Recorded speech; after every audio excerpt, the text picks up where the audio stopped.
Let's dive into J.R.R. Tolkien's The Silmarillion, a foundational work for the mythology of Middle-earth.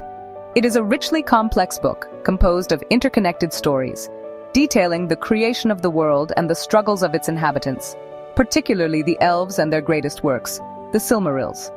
Overview of the Silmarillion. The book is divided into 5 parts. 1. Ainulindale, the music of the Ainur. This section is the creation myth of Tolkien's universe. Ilúvatar, God, creates the Ainur, immortal spirits who sing the world into being. Melkor, the most powerful of the Ainur, introduces discord into the music, sowing the seeds of conflict in the world. The world, called Arda, is then shaped by the Ainur, who descend into it. Melkor seeks to dominate it for himself. 1. Valaquenta. This is a description of the Valar, the powers of Arda, and the Maiar, the divine beings who govern the world. The Valar are like gods, each embodying different aspects of creation. For example, Manwe governs the air, Ulmo governs the seas. Melkor, later known as Morgoth, becomes their great adversary. The Maiar include figures like Sauron and the Balrogs, who serve Melkor, as well as benevolent beings like the Istari, wizards. 1. Quenta Silmarillion, the history of the Silmarils. This is the heart of the book, chronicling the creation of the Silmarils and the tragedy they bring.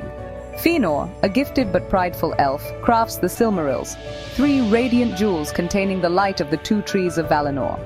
Melkor, after sowing chaos among the elves, steals the Silmarils and destroys the 2 trees of Valinor, plunging the world into darkness. Fëanor and his kin swear a terrible oath to recover the Silmarils at any cost, leading to rebellion, the first kinslaying, and their exile from Valinor.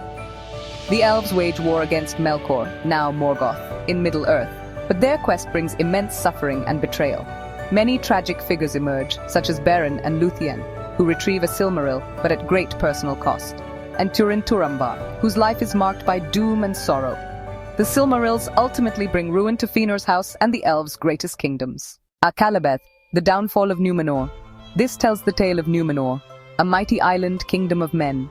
Gifted by the Valar, Númenor flourishes, but its people grow arrogant and defy the ban of the Valar, seeking immortality. Their king, Ar-Pharazôn, challenges the Valar and sails to the Undying Lands, leading to the catastrophic sinking of Númenor. Survivors, led by Elendil, flee to Middle-earth and establish the realms of Gondor and Arnor, of the Rings of Power and the Third Age. This final section bridges the events of the Silmarillion with the Lord of the Rings. The Rings of Power are forged, and Sauron, Morgoth's lieutenant, deceives the elves into creating them. Sauron forges the One Ring to dominate the others, leading to war. This sets the stage for the later tales of The Hobbit and The Lord of the Rings.